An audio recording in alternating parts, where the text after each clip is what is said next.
22 और 22 2 24 हो गया कि नहीं। तो आप आधा तो यहीं से याद कर लेंगे कि 8-10 भाषा का नाम यहीं पे याद हो गया। ठीक है, 22 भाषा है, 22 भाषा का नाम आपको याद रखना पड़ेगा। तो अपनी मम्मी को गरिया देगा, जैसे मम्मी को गाली दिया वैसे मारी एक पड़ाका खींच के तुरंत ऑन द स्पॉट, तुरंत रोने लगेगा। तब बालक तुरंत सोच लेता है कि ये वाला बात मम्मी को नहीं बोलना है, दूसरे को बोलना है। समझ को नहीं, कैसे सीखा, उसको बहुत तेज दिमाग चलता है, हमसे आपसे बहुत तेज चलता है। देखते हैं मोबाइल छोटा वाला लेगा, आप क्या कर रहे हैं, अपना सीख लिया तुरंत ऑन द स्पॉट। तो क्या है कि हमारे अपेक्षा बालक का जो बुद्धि होता है वो बहुत तीव्र होता है, तेज होता है ना। तो इसलिए प्यारी बच्ची भाषा को क्या करता है, कोई व्यक्ति अर्जित करता है, सीखता है, ग्रहण करता है। ठीक है ना। अब दूसरा वाला है, भाषा क्या होता है, परिवर्तनशील होता है। भाषा देखिए परिवर्तनशील का मतलब क्या होता है, बताएंगे कोई बच्ची, एक्सप्लेन करो बच्ची।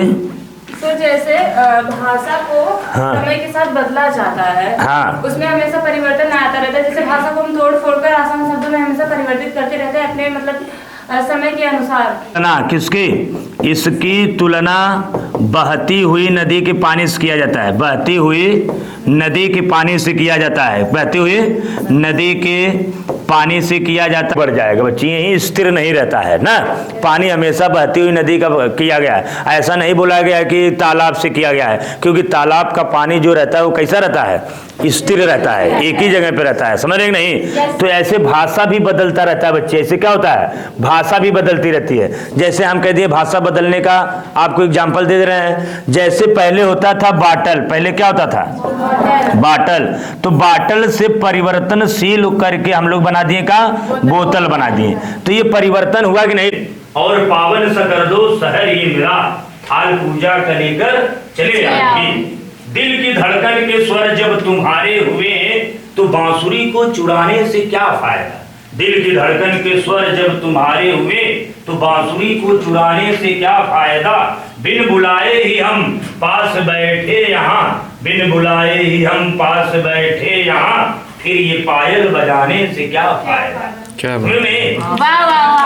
ये है, ये था विष्णु सक्सेना अपने जो है कि प्रेम। हमें पता चल गया भाषा की संख्या कुल क्या होती है, 22 होती है। और गणना करने पर भाषा का 15वीं भाषा का नाम सिंधी भाषा है। और सिंधी भाषा का विकास किस अपभ्रंश से हुआ, प्राचीन अपभ्रंश से हुआ है। फिर उसके बाद में बोला जाएगा नमक, नमक मतलब नेपाली, मणिपुरी, इनको कब जोड़ा गया था, 21वां संविधान संशोधन अधिनियम द्वारा सन 1967 में जोड़ा गया था कि 92 में।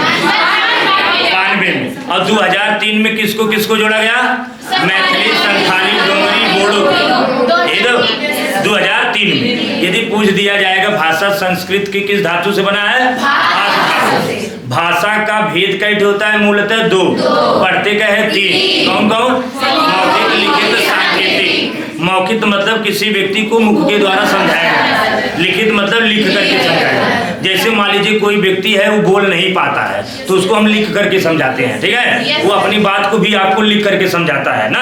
अब सांकेतिक मतलब जब इशारे से कोई बात, जैसे मान लीजिए आपके घर, हमारे घर झगड़ा हो गया, आप अपने छत पे हैं, अपने छत पे हैं, इशारा से बात के लिए 3:30 बजे।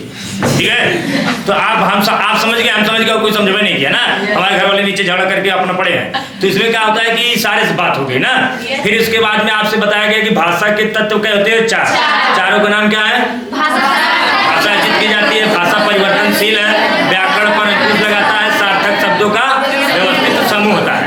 क्लियर है। फिर भाषा और बोली में अंतर बताया गया कि भाषा का प्रयोग कहाँ करता है व्यक्ति, विस्तृत या विकसित क्राइटेरिया में, और बोली का प्रयोग सीमित या क्षेत्रीय स्थानों पर करता है। ठीक है, और बोली की संख्या क्या हो गई, 18, उपबोली की संख्या 5 हो गई। हिंदी का पहला समाचार पत्र का नाम उदंत मार्तंड के संपादक पंडित जुगल किशोर। और ये पत्र कहाँ प्रकाशित किया गया, कोलकाता या पश्चिम बंगाल में किया गया था। और कब किया गया था, 30 मई सन 1826 में किया गया था। समझे नहीं। फिर इसके बाद पहली पुस्तक का नाम क्या है, प्रेम सागर। और प्रेम सागर के लेखक नंदूलाल है। और आपसे पूछा जाएगा विश्व हिंदी दिवस कब मनाते हैं, 10 जनवरी को।